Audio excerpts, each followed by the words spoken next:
बोला पुंडलिक वरदेव हरी विठ्ठल. श्री ज्ञानदेव तुकाराम. पंढरीनाथ भगवान की जय. माऊली ज्ञानेश्वर महाराज की जय. जगद्गुरु तुकाराम महाराज की जय.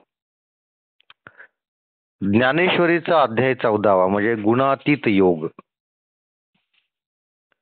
या 14व्या अध्यायाचं आपण वाचन आणि निरूपण करत आहोत. 319 ओव्या झालेल्या आहेत, 12 भाग झालेले आहेत आणि 20 श्लोक झालेले आहेत. आज आपण भाग नंबर 13 पाहणार आहोत. तत्पूर्वी पाठीमागच्या भागात काय झालेले आपण थोडक्यात समजून घेऊयात आणि मग पुढे जाऊयात. या 14व्या अध्यायाचं नावच आहे गुणातीत योग. यात शब्द आलेला आहे गुण आणि तीत. गुण म्हणजे जे 3 गुण आपण जे पाहिले ते सत्वगुण, रजोगुण आणि तमोगुण. आणि गुणातीत म्हणजे गुणाच्या पलीकडं गेलेला तो, की ज्याच्यावर गुणाचा आता काहीही प्रभाव नाही असा तो गुणातीत. ज्यानं गुणांवर विजय मिळवलेला आहे असा तो गुणातीत. त्या योगाचं आपण सध्या वाचनाने निरूपण करत आहोत. मग प्रश्न पडतो की मग ह्या गुणांचा ज्याच्यावर परिणाम होत नाही ते चांगलं का वाईट? चांगलं असेल तर का चांगलं, वाईट असेल तर का वाईट? गुणातीत झाल्यानंतर नेमकं काय होतं, गुणातीत नाही झाल्यानंतर नेमकं काय होतं?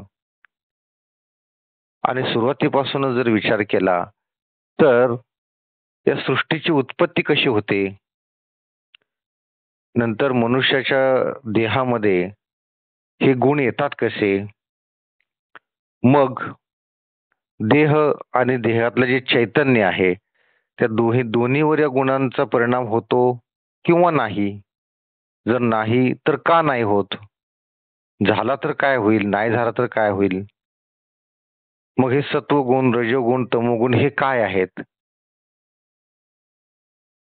आणि यांचा आपल्या वागण्या बोलण्यावर काय परिणाम होतो? या सगळ्याचा अभ्यास म्हणजे हा 14वा श्लोक म्हणजे गुणातीत योग आहे.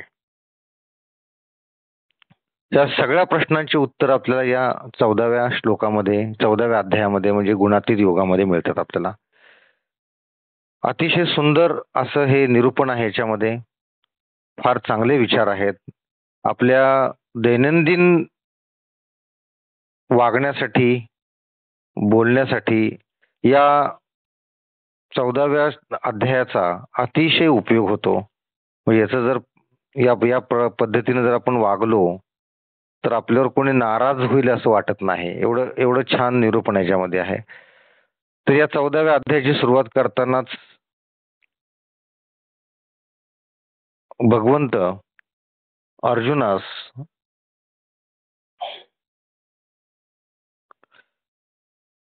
उपदेश करताना हे सांगतात की पहिल्याच श्लोकामध्ये हे सांगतात की जे ज्ञान आहे आणि आत्मज्ञान आहे याच्यातला फरक ते सांगतात. जे ज्ञान आहे आणि आत्मज्ञान यातला फरक काय आहे? तर आत्मज्ञान हे अग्निरूप आहे आणि जे ज्ञान आहे ते तृणरूपी आहे, म्हणजे अतिशय त्याच्यासमोर क्षुल्लक आहे. आत्मज्ञान एवढं गूढ आणि गहन आणि एवढं महत्वाचं आहे. आणि आत्मज्ञान झाल्याशिवाय मोक्ष मिळत नाही. का? तर आत्मज्ञान झाल्यानंतरच माणसाची मन विषयाकडे जाणारी धाव ही थांबते आणि इंद्रिय निग्रह होतो. आणि त्यानंतरच मग तो जो मनुष्य आहे तो माझ्या योग्यतेस पावतो असं भगवंत म्हणतात.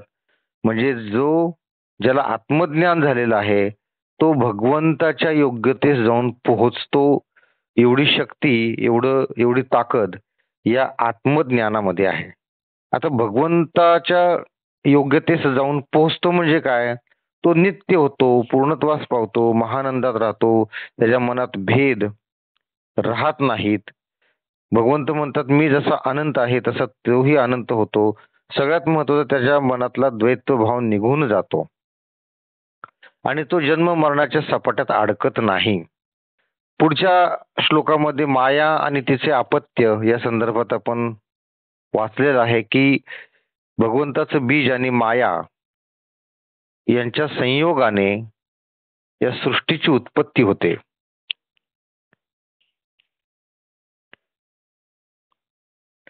नंतर या 84 लक्ष योनींमध्ये जे काही प्राणी पक्षी आहेत ज्याचे आकाराने वेगवेगळे आहेत, नंतर रंगारूपाने वेगवेगळे आहेत, तरी सुद्धा सगळ्यांचे पालकत्व सगळ्यांचा पिता हे भगवंतच आहेत. म्हणजे भगवंतापासूनच ही सगळी सृष्टी निर्माण झालेली आहे हा विचार याच्यामध्ये सांगितलेला आहे.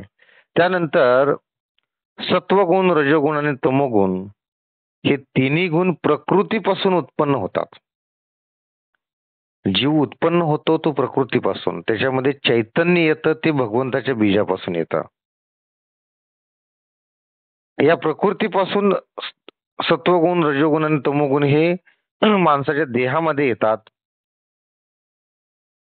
आणि ते या देहातील जो अविनाशी आत्मा आहे, आत्मा हा अविनाशी असतो, तो त्याला कधी मृत्यू नसतो, जन्मही नसतो. असा जो आत्मा आहे त्याला सुद्धा हे जे 3 गुण आहेत हे बांधून टाकतात. त्याला हे बाध्य असतात हे गुण. म्हणजे देहाला हे 3 गुणांचा विळखा तर बसतोच, पण त्याच बरोबर आत्म्याला सुद्धा हे 3 गुण बांधून टाकतात. आता हे 3 गुण आपल्या जीवास, आपल्या देहास कसे बाध्य आहेत, कसं बंधन निर्माण करतात ते इथे सांगितलेलं आहे की सत्वगुण जो आहे, सत्वगुण म्हणजे ज्ञान आणि सुख या दोन्ही पाशांनी अशा ज्ञानी पुरुषाचा जीव हा बांधलेला असतो आणि तो अशी वल्गना करतो की माझ्याप्रमाणे कोणी या जगात ज्ञाता नाहीये.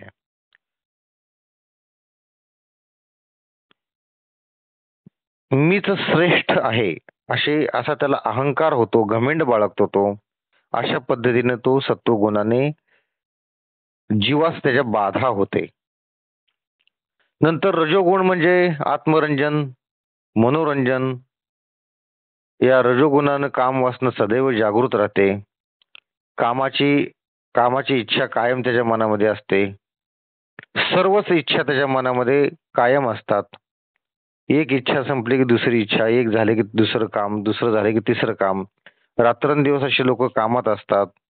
नंतर मोठे मोठे मंदिर, देवालय, मोठ्या बागा, मोठी मोठी शहरं वसवणे, नगर वसवणे, अशी मोठाली कामं हे रजोगुणी लोक करतात. रात्रंदिवस ते कामात असतात. पण त्या ज्यावेळेस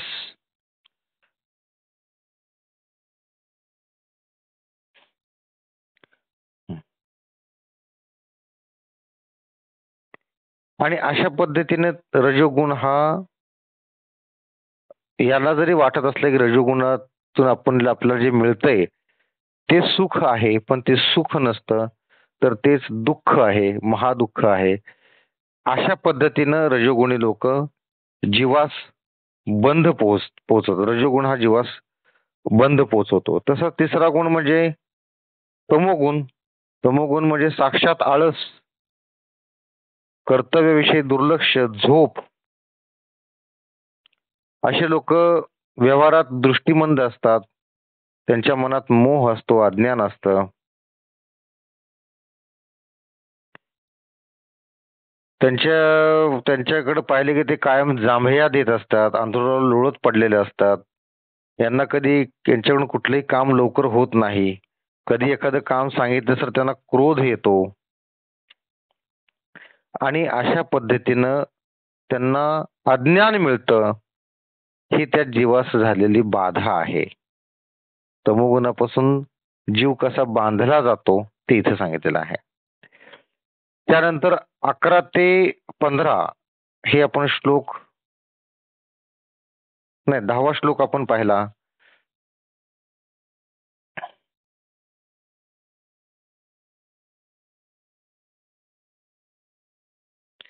त्यात सत्वगुणाची लक्षणं आपण पाहिली.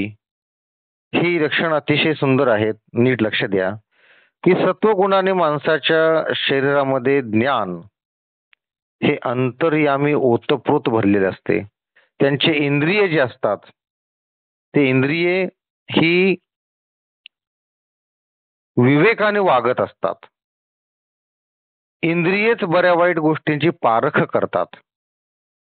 म्हणजे कान वाईट गोष्टी ऐकत नाहीत, न पाहणाऱ्या गोष्टीसाठी डोळे पाहत नाहीत, जे बोलू नये ते भाषण जीभ बोलतच नाही आणि निषिद्ध कर्मे अशी लोक करत नाहीत.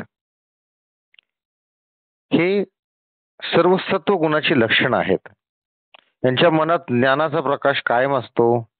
वाईट वासना दूर निघून जातात. विषयांचा वीट आलेला असतो यांना.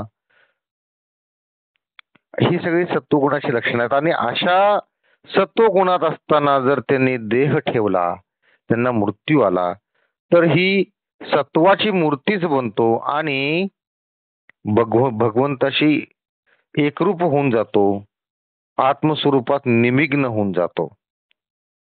आता त्यानंतर रजोगुण. रजोगुण म्हणजे कृती, इच्छा आणि कृती. असे लोक त्यांच्या आयुष्यात भरपूर कर्म करतात, इच्छा भरपूर असतात. हे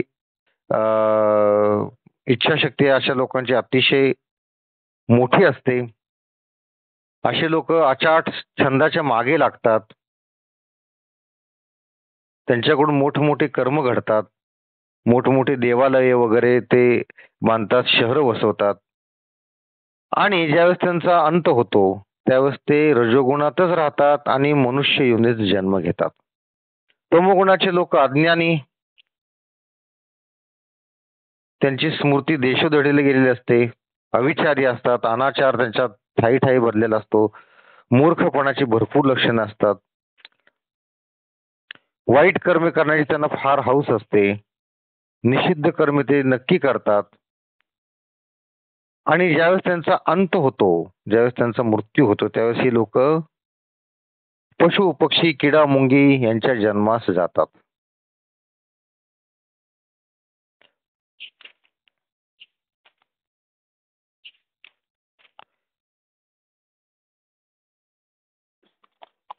त्यानंतर कालच्या भागात आपण पाहिलेलं आहे की या सर्व गुणांची बाधा ज्याच्यावर होत नाही किंवा या गुणांपासून जो त्यांच्या पाशातून जो सुटलेला आहे,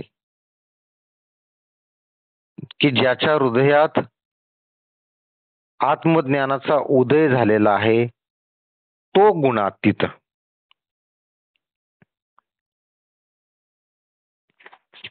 मग हा जो गुणातीत आहे तो निर्गुण, तो ब्रह्म अचूक ओळखतो. नंतर तो गुणांच्या सपाट्यात सापडत नाही.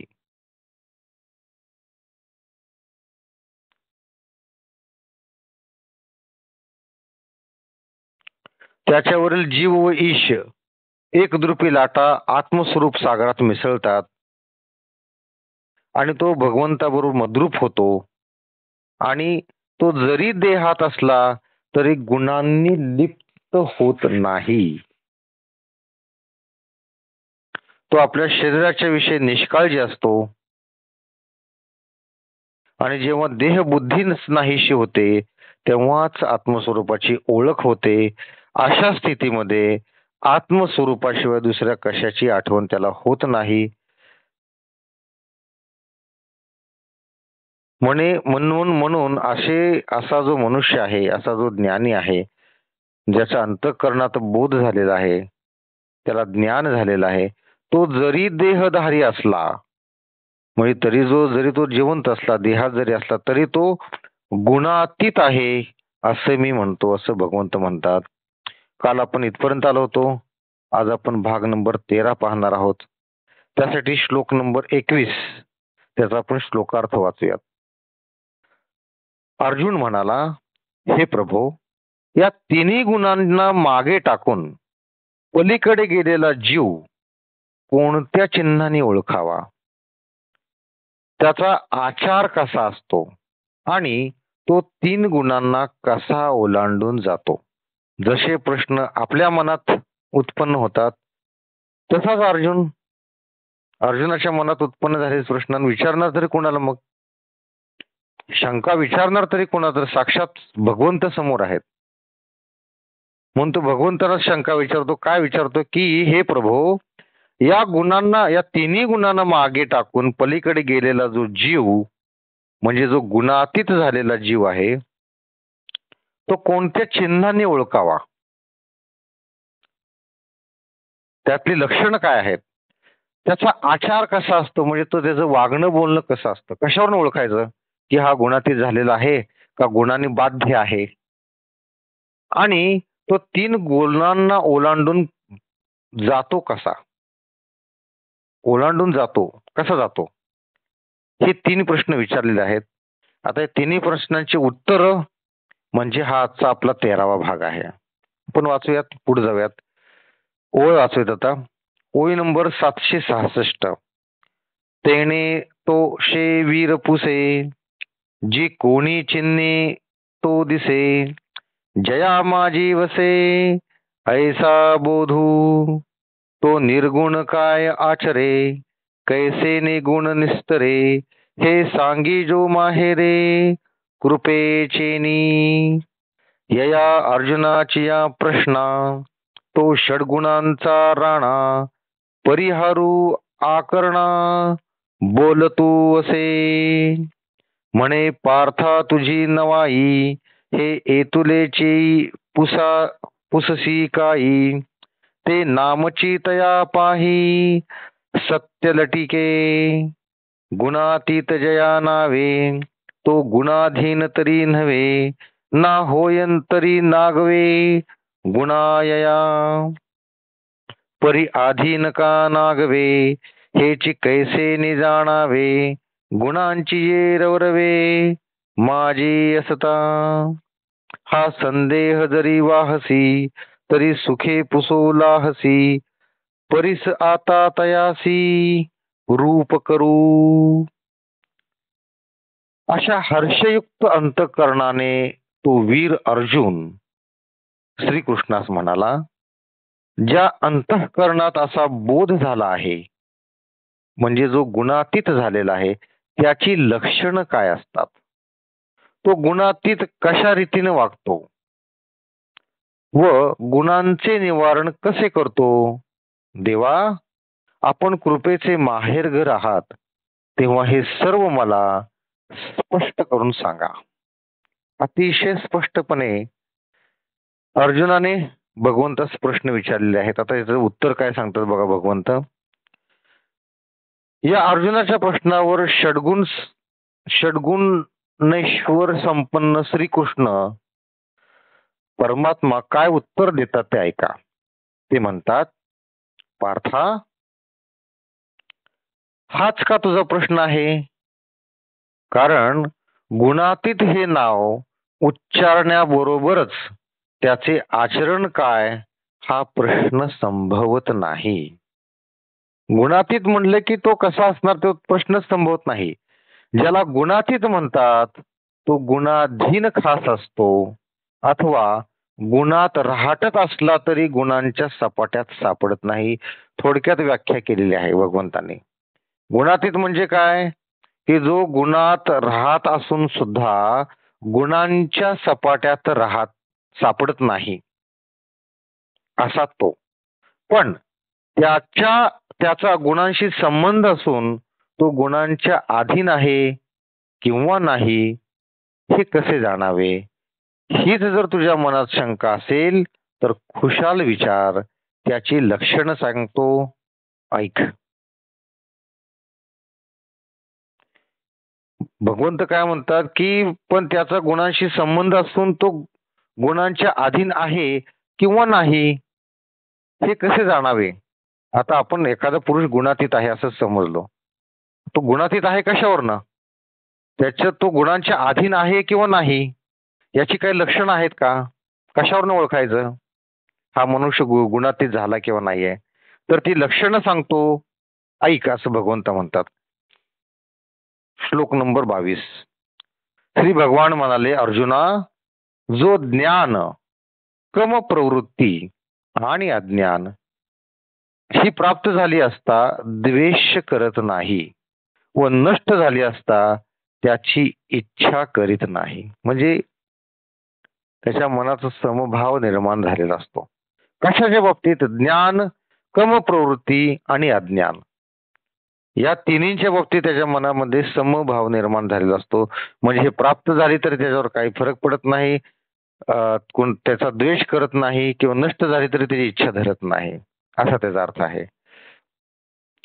तरी रजाचे निमाजे देही कर्माचे अनुजे प्रवृत्ती जे घेईजे वेंटाळुनी तै मीची का कर्मठ ऐसा नये श्रीमाठ का दरिद्र लिये बुद्धिवीट तोही नाही अथवा सत्वेची अधिके जय सर्वेंद्रिये ज्ञान फाके तै सुविध्यता ते तोखे उभे जिहीना का वाढिन्नले नीतमे न गळीचेची मोह भ्रमे तै अज्ञानत्व न श्रमे घेणेही नाही.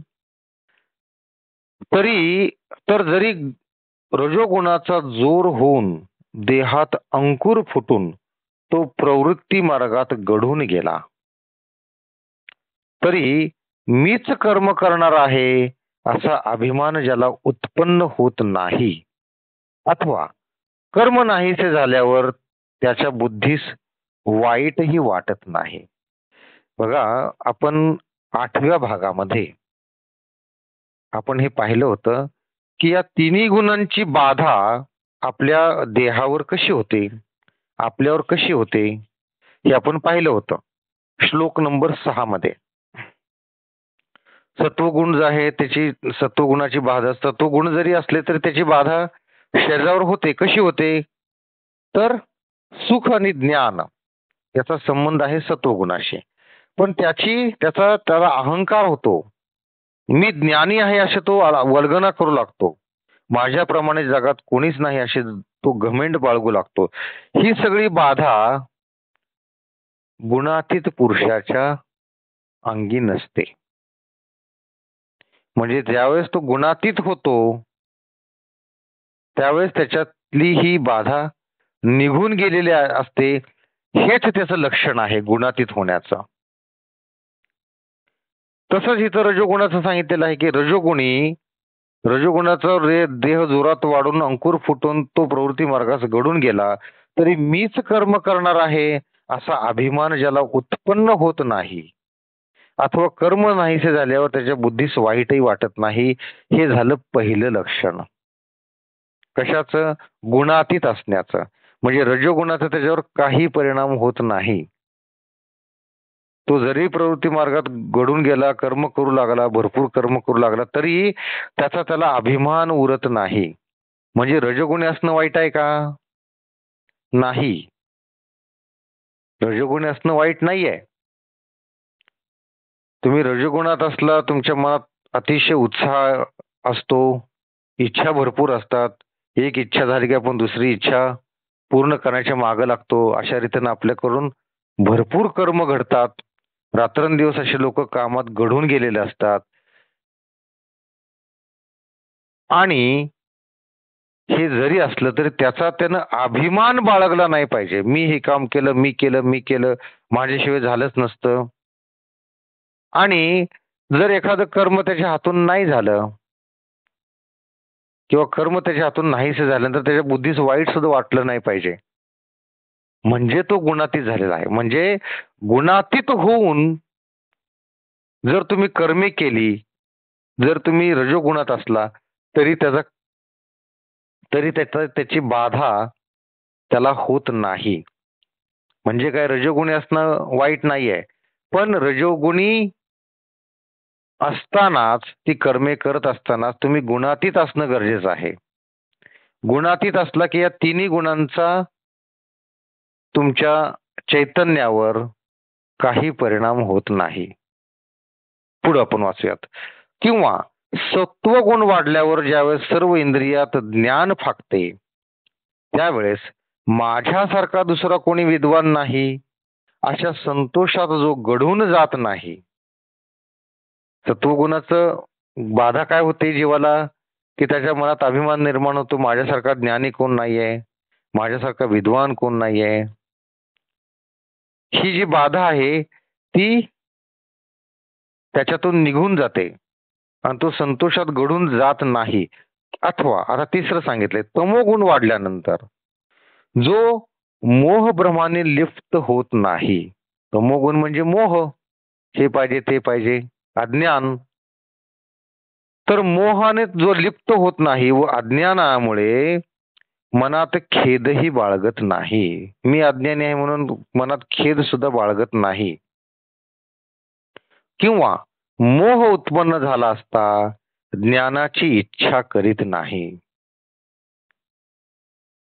मनामध्ये मोह उत्पन्न झाला असता ज्ञानाची इच्छा सुद्धा तो करीत नाही. त्याचप्रमाणे ज्ञानवान झाला असता कर्मे टाकीत नाही व त्यापासून दुःखही मानत नाही. मोह वाढला म्हणून ज्ञानाची इच्छा करावी तर तसं तसं करणं चुकीचं आहे म्हणून तेही करत नाही. किंवा त्याचप्रमाणे ज्ञानवान झाला, भरपूर त्याला ज्ञान मिळालं म्हणून कर्मे टाकत नाही. बरेचसे विद्वान जे लोक असतात ते मी हे काम का करू, मी एवढा ज्ञानी आहे, मी प्रोफेसर आहे म्हणून मी हे हलकी कामं करत नाही, असे असे म्हणजे कर्म टाकत नाहीत व त्यापासून दुःखही मानत नाहीत. सकाळ दुपार व सायंकाळ यांची पुढचा आता आपण वाचूयात.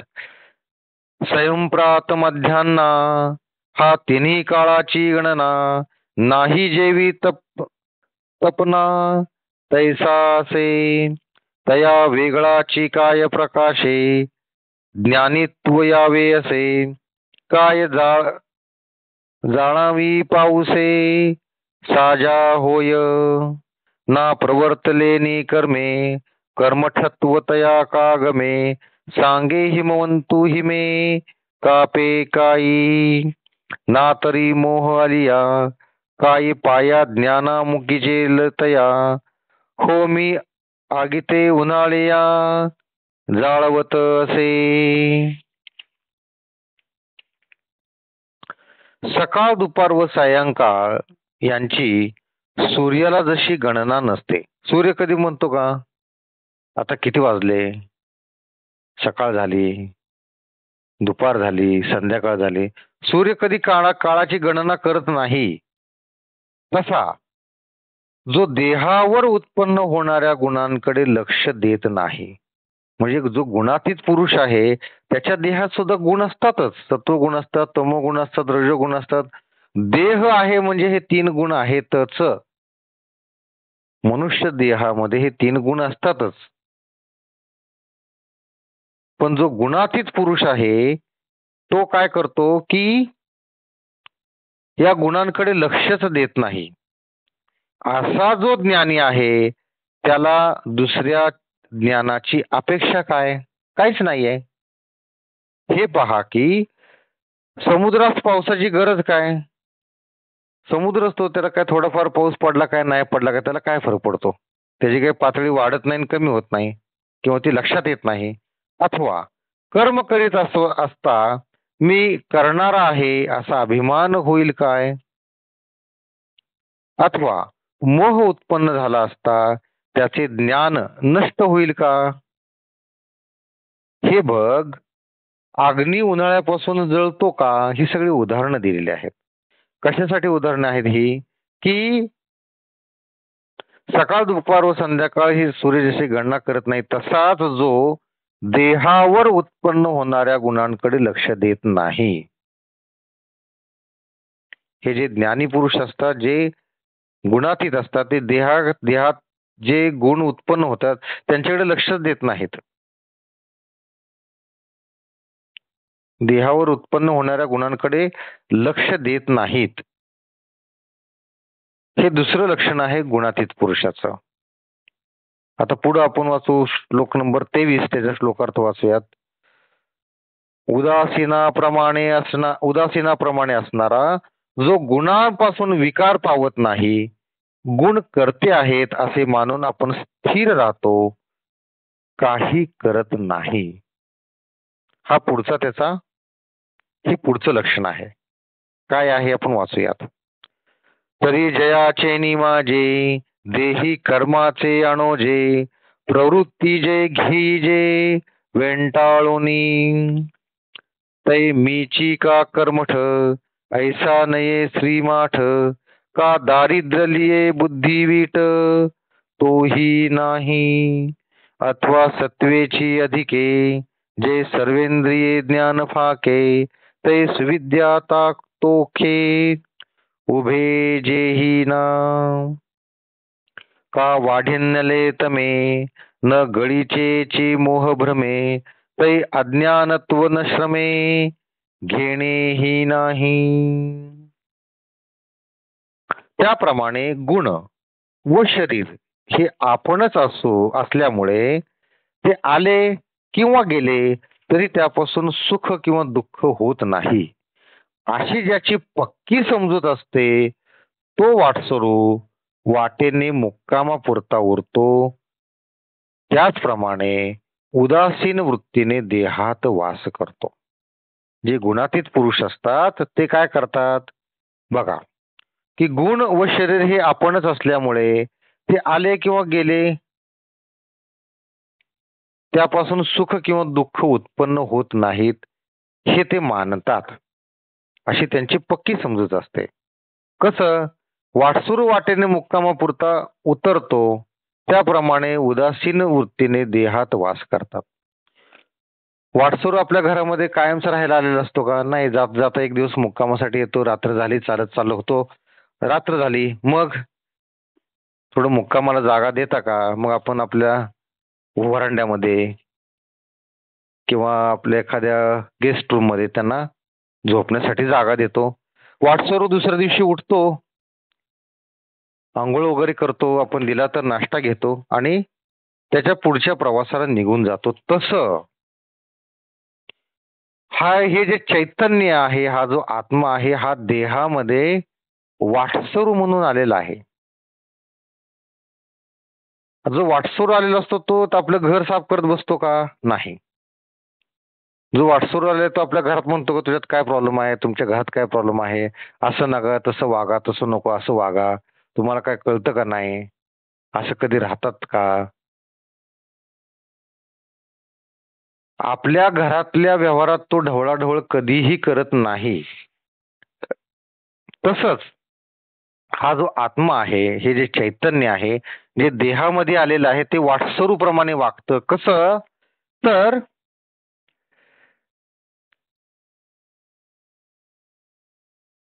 गुण आणि शरीर हे आपणच असल्यामुळे आले किंवा गेले त्यापासून सुख किंवा दुःख होत नाही अशी त्याची समजूत असते. म्हणजे तो शरीराच्या व्यवहारामध्ये ढवळाढवळ करत बसत नाही. शरीर हे गुणाने बाध्य आहे, तिन्ही गुणाने. आत्मा नाहीये आणि आत्मा ते बंधनात अडकत पण नाही. ज्याप्रमाणे रणभूमीवर निशाण कोणाचाही जय अथवा पराजय झाला असता अलिप्त असते,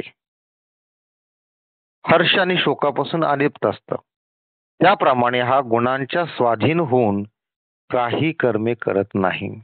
हा जो गुणातीत झालेला पुरुष आहे तो गुणांच्या आहारी जाऊन गुणांच्या स्वाधीन होऊन कोणतीही कर्म करत नाही. कसं तर रणभूमीवर निशाण कोणाच्याही जयाचा अथवा पराजयात झाला असता हर्ष किंवा शोक यापासून अलिप्त असतं. रणभूमीवर जे निशाण असतात, निशाण म्हणजे झेंडे फडकत असतात, त्या झेंड्यानं काय कौरव जिंकले काय, पांडव जिंकले काय, त्यांना काही सुख दुःख नसतं. ते वाऱ्यावर फडफडत असतात, त्यांना काय देणे घेणंच नसतं ना. तसंच हा जो गुणातीत पुरुष आहे तो गुणांच्या स्वाधीन होऊन काही कर्म करत नाहीत किंवा देहातील प्राण हा रक्षणापुरतेच मिष्ट किंवा कसलेही अन्न घातले असता त्याची चव पाहत नाही. चव ही आपल्याला कशाला कळते? जिभेला कळते. का आतला जो प्राण आहे त्याला कळते? मिष्टान्न खाल्लं काय किंवा कुठलंही अन्न खाल्लं काय त्याला काहीच कळत नाही. ते प्राणाला काय त्याचं देणं घेणं नसतं. तो फक्त रक्षणापुरतं अन्न खात असतो.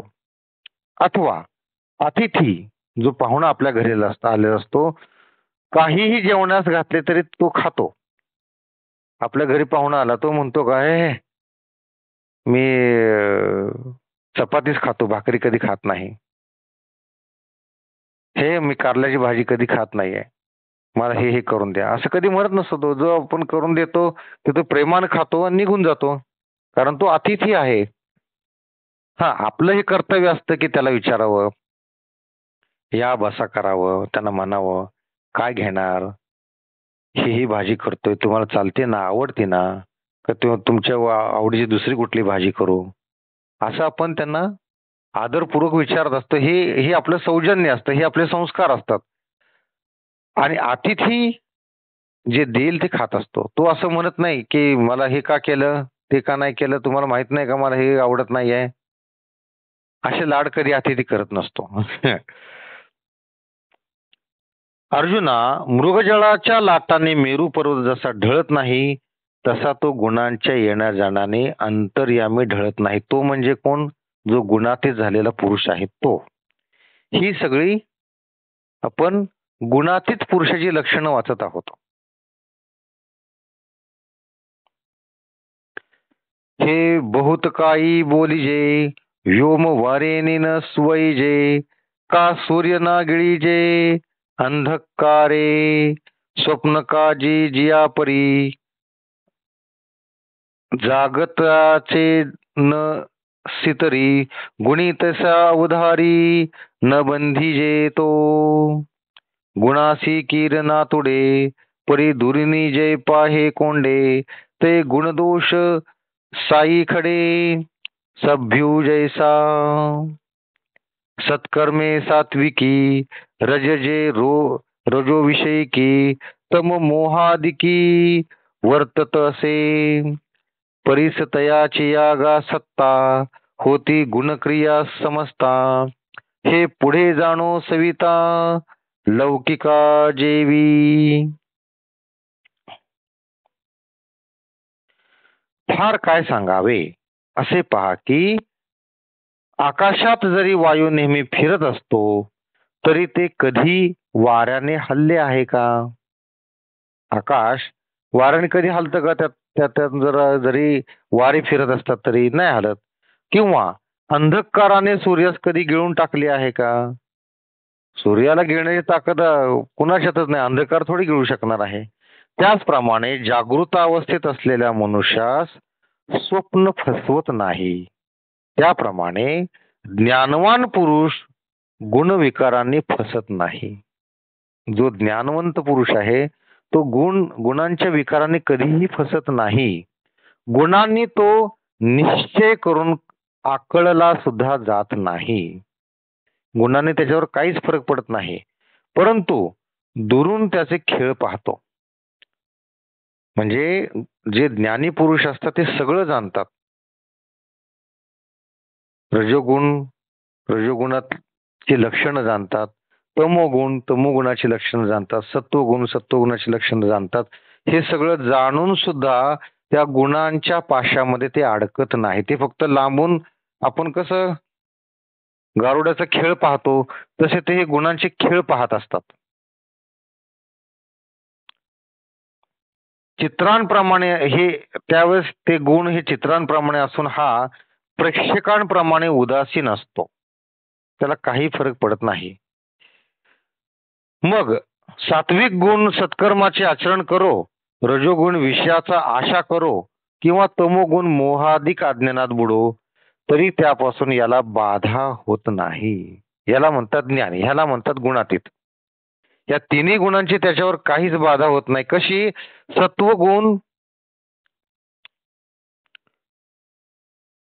सत्वगुण सत्कर्माचे आचरण करो, रजोगुण विषयांची आशा करो, किंवा तमोगुण मोहाधिक अज्ञानात बुडो, तरी त्यापासून त्याला याची बाधा होत नाही. पहा की आपल्याच सत्तेने या सर्व गुणांच्या चेष्टा होत आहेत असे जो समजतो तो सूर्य जसा लोकव्यवहाराचा साक्षीभूत असून अलिप्त असतो. सूर्याच्या ऊर्जेपासून ही सगळी सृष्टी चालते. सूर्य जर नाही उगवला, 8 दिवस समजा या पृथ्वी तलावर सूर्यच नाही आला, सगळी पृथ्वी गोठून जाईल, सगळं चैतन्य संपून जाईल. म्हणजे हे जे चलनवलन आहे हे सगळं सूर्यापासून आहे, सूर्याच्या ऊर्जेपासून सगळं आपण हे सगळं चलनवलन सुरू आहे. म्हणून आपले पूर्वज आणि आता सुद्धा आपण सूर्याला अर्घ्य देतो, सूर्याला नमस्कार करतो, सूर्याचं पूजन करतो. कारण सूर्यापासूनच ऊर्जा आपण घेतो, त्यापासूनच आपण जगतो, नाहीतर आपण आपलं जीवन कधीच संपून जाईल. हे जरी सूर्याला माहित असलं, काय सांगितलंय बघा,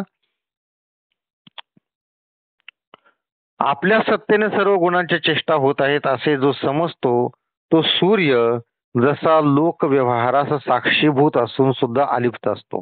सूर्याला सगळं माहिती आहे की आपल्यापासूनच सगळं होतंय, हे आपली ऊर्जा घेऊनच हे सगळं वळवळतायत. खालचे माणसं उड्या मारतायत, किड्या मुंगे वळवळतायत, पण तरी सुद्धा या सगळ्यापासून तो अलिप्त असतो, उदासीन असतो.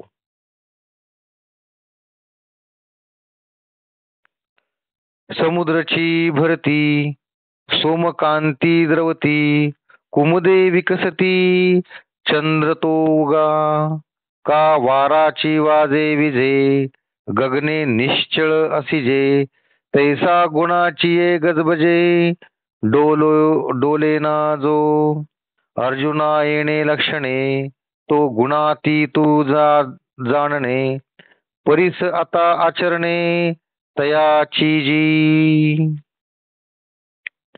समुद्रास भरती येते, रोमकांत मण्यास पाझर फुटतो व चंद्र विकासी कमले उमलतात. या क्रिया जरी चंद्रापासून होतात तरी तो जसा अलिप्त असतो, सूर्य जसा सगळ्या व्यवहारातून अलिप्त असतो, तसंच चंद्र सुद्धा. काय काय होतं, चंद्रामुळे समुद्रास भरती येते, सोमकांत मण्यास पाझर फुटतो, चंद्र विकासी कमले उमलतात. काही कमळे रात्री उमलतात, काही कमळं पहाटे उमलतात. जे चंद्र विकासी कमळे असतात ते रात्रीच उमलतात. या क्रिया जरी चंद्रापासून होतात तरी तो चंद्र या सगळ्यांपासून अलिप्त असतो, त्याला काहीच देणं घेणं नसतं. किंवा गगनात वारा पुष्कळ वाहतो अथवा पडतो, तथापि गगन ज्याप्रमाणे निश्चळ आहे, वाऱ्यामुळे कधी आकाश हललेलं बघितलंय का तुम्ही? निळशा आकाश जागेवरच असतं, त्याने त्याला काहीच फरक पडत नाही. त्याप्रमाणे गुणांनी जरी पुष्कळ गडबड केली तरी त्याच्या सपाट्यात तो सापडत नाही. तो म्हणजे जो गुणातीत पुरुष आहे, जो ज्ञानी आहे, तो त्यात सापडत नाही. अर्जुना, याप्रमाणे गुणातीत पुरुषाची चिन्हे तुला सांगितली. आता त्यांचे आचरण कसे असते ते सांगतो, ऐक. भगवंत काय म्हणतात की मी तुला आता अशा पद्धतीने गुणातीत पुरुषाची लक्षणं सांगितली. ही सगळी गुणातीत पुरुषाची लक्षणं आपण आता बघितलेली आहेत. आता त्यांचं आचरण कसं असतं, वागणं कसं असतं, बोलणं कसं असतं, ते आपण उद्याच्या भागात पाहणार आहोत. आज आपण काय पाहिलं? आज आपण हे पाहिलं की गुणातीत पुरुषाची लक्षणं काय आहेत ती आपण पाहिली. की असे गुणातीत जे पुरुष असतात ते त्यांच्या मनात समभाव असतो. कुठल्या गुणाने किती गडबड केली तर त्याच्यावर काही परिणाम होत नाही. ते गुणाच्या अधीन राहत नाही, गुणाच्या सपाट्यात राहत नाहीत, अडकत नाहीत. आणि दुसरं म्हणजे गुणात देहावर उत्पन्न होणाऱ्या गुणांकडे ते लक्षही देत नाहीत.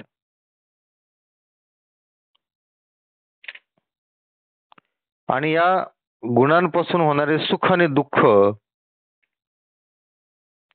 त्यापासून ते अलिप्त असतात. जसा वाटसरू येतो आणि निघून जातो त्या पद्धतीनं. हे पुरुष गुणातीत पुरुष गुणांच्या येण्या जाण्याने अंतर्यामी ढळत नाहीत आणि गुणविकारांनी फसत सुद्धा नाहीत आणि कोणत्याही मोहामध्ये गुणांच्या मोहामध्ये अडकत नाहीत. ही लक्षणं आपण आज ऐकली. सर्वांनी डोळे मिटायचे आहेत, हात जोडून घ्यायचे आहेत. व्यसनमुक्तीचा ज्यांनी संकल्प केलेला आहे त्यांनी मनातल्या मनात आपला संकल्प परत म्हणायचा आहे, त्याची आठवण करायची आहे. सद्गुण आपल्यामध्ये यावे, आपल्यातले दुर्गुण निघून जावे, षड्रिपू आपल्यातून निघून जावे, काम क्रोध मद मत्सर माया मोह हे सगळं आपल्यातून निघून जावं अशी आपण मनोमन ईश्वराची प्रार्थना करायची आहे. बोला पुंडलिक वरदेव हरी विठ्ठल. श्री ज्ञानदेव तुकाराम. पंढरीनाथ भगवान की जय. माऊली ज्ञानेश्वर महाराज की जय. जगद्गुरु तुकाराम महाराज की जय. सर्व संतों की जय. जय जय रघुवीर समर्थ.